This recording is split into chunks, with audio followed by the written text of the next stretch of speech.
नमस्कार, मैं रवीश कुमार। कितना बुरा लगा होगा जब अमेरिका ने भारत के विदेश मंत्री से कहा होगा कि आपके यहां से अवैध घुसपैठिए काफी आ गए हैं, इन्हें अब आप अपने यहां ले जाइए। पहले ही मुलाकात में अमेरिका के विदेश सचिव ने भारत के विदेश मंत्री से यह बात कह दी, और जब विदेश मंत्री ने उस मुलाकात की तस्वीर ट्वीट की तब उसमें बताया ही नहीं कि अमेरिका ने अवैध प्रवासियों को लेकर चिंता जताई है। आगे बढ़ने से पहले हमारा एक और सवाल है। दो बार प्रधानमंत्री मोदी बांग्लादेश गए, 2015 और 2021 में। प्रधानमंत्री रहते हुए शेख हसीना तीन बार भारत आईं। दोनों देशों के बीच शीर्ष स्तर पर 5 बार द्विपक्षीय वार्ता हो चुकी है। क्या एक बार भी प्रधानमंत्री मोदी ने बांग्लादेश में या भारत में वहां की तत्कालीन प्रधानमंत्री शेख हसीना के साथ बांग्लादेशी घुसपैठ का मुद्दा उठाया? हमने ढाका में हुई हसीना और मोदी की मुलाकात के बयान देखे। दोनों बयानों में अवैध घुसपैठ का मुद्दा ही नहीं था। जून 2024 में शेख हसीना और प्रधानमंत्री मोदी की दिल्ली में मुलाकात हुई। इस मुलाकात के बाद मोदी के बयान में यह मुद्दा दिखाई भी नहीं दिया। हम केवल प्रधानमंत्री के स्तर पर मुद्दों को उठाए जाने की बात कर रहे हैं, लेकिन अमेरिका के राष्ट्रपति ट्रंप पहले ही दिन जन्मजात नागरिकता खत्म करने और सीमा से अवैध घुसपैठ रोकने के आदेश जारी कर देते हैं, और उसके अगले दिन उनके नए विदेश सचिव भारत के विदेश मंत्री के सामने यह मुद्दा उठा देते हैं। बीजेपी कई दशकों से अवैध घुसपैठ का मुद्दा उठाती रही है। 10 साल से प्रधानमंत्री होने के बाद भी क्या आपको नरेंद्र मोदी का कोई भी बयान ऐसा मिलता है जिसमें उन्होंने बांग्लादेश की प्रधानमंत्री के सामने कहा हो कि घुसपैठ अब बंद हो जाना चाहिए? जाहिर है, जब अमेरिका ने विदेश मंत्री एस जयशंकर के सामने यह मुद्दा उठाया होगा तब वो झेप गए होंगे। हिंदी अखबार तो रोज ही भारत के विश्व गुरु बन जाने की बनावटी खबरें छाप देते हैं, और भारत के विदेश मंत्री से कोई देश यह कह दे आपके यहां से अवैध प्रवासी बहुत आ रहे हैं, तब फिर क्या रह जाता है? आखिर विदेश मंत्री ने इसकी जानकारी खुद से भारत को क्यों नहीं दी? जब उन्होंने अमेरिका के विदेश सचिव मार्को रूबियो से मुलाकात की तस्वीर साझा की। मार्को रूबियो ने पदभार संभालने के बाद सबसे पहले भारत के ही विदेश मंत्री से मुलाकात की। इस मुलाकात में भारत अमेरिका के संबंधों को मजबूत करने पर जोर दिया गया, लेकिन अमेरिका ने यह भी कह दिया कि भारत से आने वाले अवैध प्रवासियों का मुद्दा सुलझाना होगा। जयशंकर अपने ट्वीट में यह बताने से नहीं चूकते कि यह रूबियो की पहली मीटिंग थी बतौर सेक्रेटरी ऑफ स्टेट, लेकिन यह नहीं बताते कि पहली ही मीटिंग में सेक्रेटरी ऑफ स्टेट ने अवैध रूप से आने वाले भारतीय प्रवासियों के मुद्दे पर बात की। हिंदू अखबार की पत्रकार सुहासिनी हैदर ने इसे पकड़ लिया और बात को उजागर कर दिया कि जो बात बतानी चाहिए थी वही नहीं बताई गई। यह बात विदेश मंत्री ने खुद से भारत की जनता को क्यों नहीं बताई? क्यों तब पता चला जब अमेरिकी विदेश विभाग की तरफ से बयान? यही नहीं, जब वाशिंगटन में उन्होंने प्रेस कॉन्फ्रेंस की तब भी नहीं बताया कि अमेरिका के विदेश सचिव ने अवैध प्रवासियों का मुद्दा उठाया है। लेकिन वे विस्तार से बताने लग गए कि गैर कानूनी तरीके से भारतीयों के रहने से छवि अच्छी नहीं बनती है। इस प्रेस कॉन्फ्रेंस में जयशंकर ने कहा कि हम वैध वापसी या लेजिटिमेट रिटर्न के लिए तैयार हैं। ये वैध वापसी क्या होती है? अभी तक बीजेपी के नेता घर वापसी के एक्सपर्ट हुआ करते थे, ये वैध वापसी की भी बात करने लगे हैं। One of the issues which came up was actually mobility of people. Now, we have a position on mobility which is a principal position, applies to all countries. As a government, we obviously are very much supportive of legal mobility because we do believe in a global workplace. We want Indian talent and Indian skills to have the maximum opportunity at a global level. At the same time, we are also very firmly opposed to illegal mobility and illegal migration, because you also know that when something illegal happens, many other illegal activities get joined onto it. And it's not, this is not desirable, it's certainly not reputationally good. We have, with every country, and the US is no exception, we have always taken the view that if there are any of our citizens who are not here legally, if we are sure that they are our citizens, we have always been open to their legitimate return to India. जिस तरह से विदेश मंत्री Jaishankar Washington में बता रहे हैं, क्या उस तरह से कभी बांग्लादेश के विदेश मंत्री ने प्रेस कॉन्फ्रेंस की है कि हम वैध वापसी कराएंगे क्योंकि भारत ने कहा है? यह तो आपको प्रधानमंत्री मोदी के बयान ढूंढने होंगे कि उन्होंने कब शेख हसीना से घुसपैठियों को लेकर सार्वजनिक रूप से कुछ कहा हो। बांग्लादेश से घुसपैठ के नाम पर असम में सैकड़ों करोड़ रुपए फूंक कर एनआरसी कराई गई। अब उस एनआरसी का कहीं अता पता तक नहीं है। एस जयशंकर ने कहा कि अवैध रास्तों से घुसपैठ करना भारत की प्रतिष्ठा के लिए भी अच्छा नहीं है। क्या यह पहले से उन्हें नहीं पता था? कई महीनों से भारत के और अमेरिका के अखबारों में यह सब छप रहा है। तब एस जयशंकर को नहीं लगा कि यह प्रतिष्ठा को नुकसान पहुंचा रहा है। हमने 22 जनवरी के वीडियो में आपको बताया था कि 20,000 भारतीयों की सूची तैयार है। ये लोग अवैध रूप से अमेरिका में रहते हुए पकड़े गए और इन्हें वापस भेजा जाएगा। यह सूची ट्रंप के आने के पहले ही नवंबर में बन गई थी। क्या प्रधानमंत्री मोदी अवैध रूप से अमेरिका गए इन भारतीयों को लाने के लिए अपने मंत्रियों को भी भेजेंगे, जो जहाज में बीच बीच में भारत माता की जय के नारे भी लगवाते रहेंगे? अभी तो यह भी देखना होगा कि अमेरिका की एजेंसियां किस किस से कागज दिखाने के लिए कहेंगी। लेकिन 23 जनवरी के टाइम्स ऑफ इंडिया में अमीषा रजनी की एक विचित्र खबर मिली। हम अपनी तरफ से ऐसी खबरों की पुष्टि नहीं कर सकते, लेकिन अखबार ने छापा है कि न्यू जर्सी में गर्भवती महिलाएं समय से पहले ही ऑपरेशन करा रही हैं ताकि बच्चा जल्दी पैदा हो और उसे नागरिकता मिल जाए। ये महिलाएं भारतीय मूल की हैं। हैदराबाद से छपी अमीषा रजनी की इस खबर में एक ऐसी महिला का जिक्र है जिनके बच्चा होने का समय मार्च में है, लेकिन वे अभी ही उसे जन्म देना चाहती हैं। ट्रंप ने जन्मजात नागरिकता को बैन कर दिया है और यह फैसला 30 दिन के बाद लागू होना शुरू हो जाएगा। ऐसी खबरें और भी छवि बिगाड़ती हैं, लेकिन इन परिवारों की नजर से देखिए कि ट्रंप के फैसले से इन पर किस तरह का वज्रपात हो गया है। अगर 30 दिन के बाद अमेरिका में जो बच्चा पैदा होगा उसे नागरिकता नहीं मिलेगी तो क्या उसे तुरंत वापस आना होगा? ऐसे भी सवाल उठ रहे हैं। अमेरिकी इमिग्रेशन काउंसिल की वेबसाइट पर हमें अक्टूबर 2024 की एक रिपोर्ट मिली है। इसमें अवैध प्रवासियों के सामूहिक निष्कासन की बातें काफी हैं। कुछ लोग सालाना 10 लाख प्रवासियों को वापस भेजने या डिपोर्ट करने की योजनाएं बना रहे हैं, तो कुछ सबको एक ही झटके में बाहर कर देना चाहते हैं। अमेरिका में अनुमानित 1 करोड़ 10 लाख प्रवासी बिना पूरे कागजात के रह रहे हैं। इन सबको डिपोर्ट करने का खर्चा $315 बिलियन बताया जा रहा है। रिपोर्ट में बार बार लिखा है कि यह अनुमान भी कंजर्वेटिव एस्टिमेट है और यह सिर्फ पैसे का हिसाब है, बाकी चीजों का नहीं।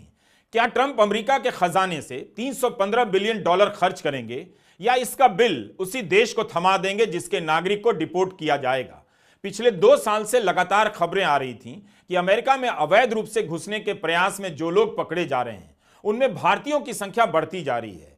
बिना किसी दस्तावेज के वहां रहने वाले भारतीयों की संख्या 7 लाख से अधिक बताई जा रही है। यह सब आज की बात नहीं। हमने दिसंबर 2023 में इस पर एक वीडियो बनाया था और जिसमें विस्तार से बताया था कि प्यू रिसर्च के आंकड़ों के मुताबिक अमेरिका में 7.25 लाख भारतीय बिना दस्तावेजों के रह रहे हैं। यह खबर उस समय चारों तरफ छपी थी। अमेरिका में 3 देशों से सबसे अधिक नागरिक अवैध रूप से रह रहे हैं। मेक्सिको, अल सल्वाडोर के बाद भारत का नंबर है। अमेरिका के सीमा शुल्क और सीमा सुरक्षा के आंकड़े बताते हैं कि पैदल पार कर अमेरिका में घुसने वाले भारतीयों की संख्या में 5 गुना वृद्धि हो गई है। 2022 में मेक्सिको के रास्ते अमेरिका में घुसने वाले भारतीयों की संख्या करीब 3,000 थी, जबकि मैक्सिकन इमिग्रेशन एजेंसी के मुताबिक 2023 जनवरी से नवंबर के बीच ही 11,000 से ज्यादा भारतीय इस रास्ते से जा चुके हैं। 30 नवंबर 2023 तक मेक्सिको से अमेरिका में अवैध रूप से घुसते हुए 41,770 भारतीय गिरफ्तार किए गए हैं, जबकि 2022 में यह संख्या 18,308 थी। दिसंबर 2023 के वीडियो में हमने आपको बताया था सितंबर 2023 में अमेरिका में अवैध रूप से घुसते हुए 8,000 से अधिक भारतीय नागरिक गिरफ्तार किए गए थे। 8,000 लोग कम नहीं होते एक महीने में। इनमें से 30,000 अधिक ऐसे थे जो कनाडा अमेरिका सीमा से घुसते हुए पकड़े गए। यह आंकड़ा अमेरिका के ही कस्टम एंड बॉर्डर प्रोटेक्शन विभाग का है। तो आपने देखा, कोई आज की बात नहीं। अवैध रास्तों से घुसने वाले भारतीयों के कारण उन भारतीयों की भी छवि खराब हो रही थी जिन्होंने अमेरिका जाने का वैध रास्ता चुना। अमेरिका जाने के रास्ते में भारतीय परिवारों के ठंड और डूबने से मर जाने की खबरें भी आईं। तब भी भारत के विदेश मंत्रालय ने ठोस कदम क्यों नहीं उठाया? अमेरिका तक पहुंचने में भारतीयों को कितनी ही तकलीफों का सामना करना पड़ता है। वहां जाने के लिए लोग अपने पीछे की जमीन बेच देते हैं, लाखों का कर्जा लेते हैं, फिर 2.5 महीने की हवाई यात्रा, पैदल यात्रा और नाव यात्रा के बाद अमेरिका में घुसते हैं। हम इमिग्रेशन को केवल वैध और अवैध नजर से देखते हैं, लेकिन यह काफी नहीं। एक इंसान अपना सब कुछ उजाड़ कर अमेरिका जाता है और वहां भी उसका सब कुछ उजड़ जाता है। यह अमित कुमार मान है, अमेरिका का नौजवान। लाखों का कर्ज लेकर अमेरिका जाने का सपना देखा, लेकिन किसी तरह अमेरिका पहुंच भी गए तो एक कार ने अमित मान को टक्कर मार दी। अमेरिका के कानून के हिसाब से इलाज तो हो गया, लेकिन अमित कभी ठीक नहीं हो सका। उसने कई दिनों तक आधी रोटी पर अपना दिन काटा और इस तरह के कंटेनर में जीवन बिताया। अमित के लिए वहां रहना मुश्किल होता जा रहा था। 6 लोगों के परिवार में 1 एकड़ की जमीन थी। अमित ने जमीन बेचकर एजेंट को दिया और बाकी पैसा ऊंची ब्याज दरों पर लोन से जुटाया। इसी अमित से राहुल गांधी ने अमेरिका में मुलाकात की थी। अमित और उसके जैसे उन नौजवानों से जो अवैध रूप से अमेरिका में घुसने के लिए मजबूर हुए। अमित ने बताया था कि यूरोप और दक्षिण अमेरिका के रास्ते होते हुए वह 2.5 महीने में भारत से अमेरिका पहुंचा। 3 दिन और 3 रात तो अमित ने भरी नाव में गुजारे। अमित ने कई महीने इसी कंटेनर में गुजारे हैं। राहुल गांधी अमित की मां के घर भी गए हरियाणा चुनाव के दौरान और वहां से उसकी बात कराई। यह वीडियो राहुल गांधी के YouTube चैनल पर है, इंस्टाग्राम पर भी। लेकिन तब जब राहुल गांधी एक सही मुद्दे को उठा रहे थे, मोदी सरकार ने ऐसे नौजवानों को बचाने के लिए क्या किया? विदेश मंत्री एस जयशंकर ने क्या किया?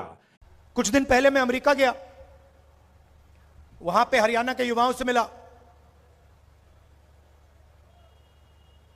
20-25 युवा छोटे से कमरे में रहते हैं, यहां से भाग के गए। 35 लाख रुपए से 50 लाख रुपए लगे। किसी ने जमीन बेची, किसी ने कर्जा लिया 2% महीने का साहूकार से। बैंक से पैसा नहीं लिया, बैंक नहीं दे सकता उसको पैसा, बैंक तो अदानी को देता है।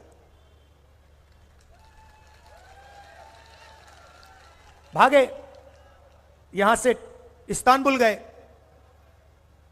इस्तांबुल से कजाकिस्तान, उज्बेकिस्तान, पूरी दुनिया देखी। साउथ अमेरिका, सूरीनाम, नाव में गए, नाव डूबी, अपने दोस्तों को मरते हुए देखा। उसके बाद माफिया के लोगों ने उनको लूटा। पनामा के जंगलों में से निकले, पहाड़ों में से निकले। वहां अगर कोई कमजोर निकला, माफिया वालों ने उनको गोली मार दी। वीडियो दिखाया उन्होंने मुझे, कहा कि भैया ये वीडियो अपने वीडियो पर मत डाल देना। हमने नहीं डाला, मगर उनकी सच्चाई है। समुद्र में से निकले, आंधी तूफान, पहाड़ों में, जंगलों में से निकले, अमेरिका गए। मैंने उनसे पूछा कि भैया आपने 30-35 लाख 50 लाख रुपए लगाए, इससे आपने हरियाणा बिजनेस क्यों नहीं खोला? छोटा सा बिजनेस खोल देते, अमेरिका जाने की क्या जरूरत? कहते हैं राहुल जी, हरियाणा में हमारे लिए कुछ नहीं बचा। हरियाणा में छोटा बिजनेस नहीं चल सकता, मिडिल साइज बिजनेस नहीं चल सकता। हरियाणा में अगर युवा रोजगार चाहे, नहीं पा सकता है। उसके लिए एक ही रास्ता है, अमेरिका। उधर नरेंद्र मोदी जी के दोस्त ट्रंप साहब, वो भी रास्ता बंद करने की कोशिश कर रहे हैं। मोदी जी गले लगते हैं उनसे, और उनका भाषण सुनोगे तो कहते हैं मैं किसी को अमेरिका में अंदर नहीं आने दूंगा। मतलब हरियाणा के लोग यहां से जान बचाकर जा रहे हैं, और वहां नरेंद्र मोदी का दोस्त कह रहा है, जिससे वो गले लगते हैं, कह रहा मैं इनको अंदर आने नहीं दूंगा। ठीक है, अब अमेरिका ने आधिकारिक रूप से कह दिया है कि अवैध रूप से रह रहे लोगों का मसला सुलझाना होगा, तो विदेश मंत्री हां में हां कर रहे हैं। उस समय उनकी सरकार क्या कर रही थी जब भारतीयों को अमेरिका भेजने का अवैध नेटवर्क यहां फल फूल रहा था? एजेंट उनसे लाखों रुपए लूट रहे थे। 11-12 फरवरी को मोदी और ट्रंप की मुलाकात हो सकती है। पेरिस में एआई को लेकर एक सम्मेलन होने वाला है। किसी तीसरे देश में ट्रंप अवैध घुसपैठियों का मुद्दा तो नहीं उठाएंगे, लेकिन अगर ऐसी किसी मुलाकात में ट्रंप ने उनसे भी कह दिया, तब भारत की साख को कितना धक्का लगेगा? क्या प्रधानमंत्री मोदी कह पाएंगे कि कोई भी भारतीय अमेरिका में अवैध रूप से नहीं रह रहा है? अवैध घुसपैठ को लेकर निरंतर चुनावी मुद्दा बनाने वाले प्रधानमंत्री मोदी के सामने भारतीयों के अवैध घुसपैठ होने का मुद्दा आ जाएगा, ऐसा कभी आपने सोचा था या उन्होंने सोचा होगा? जेएमएम, कांग्रेस, आरजेडी ने तुष्टीकरण की नीति को चरम पर पहुंचा दिया है। ये तीनों दल सामाजिक ताना बाना तोड़ने पर आमाद है। ये तीनों दल घुसपैठिया समर्थक है। बांग्लादेशी घुसपैठियों के वोट पाने के लिए ये इन घुसपैठियों को पूरे झारखंड में बता रहे हैं। माइग्रेशन को कई नजर से देखिए, मानवीय नजर से सबसे पहले देखिए। अमेरिका की नजर से भी देखिए कि क्यों अमेरिका अवैध रूप से होने वाले माइग्रेशन से तंग आ गया है।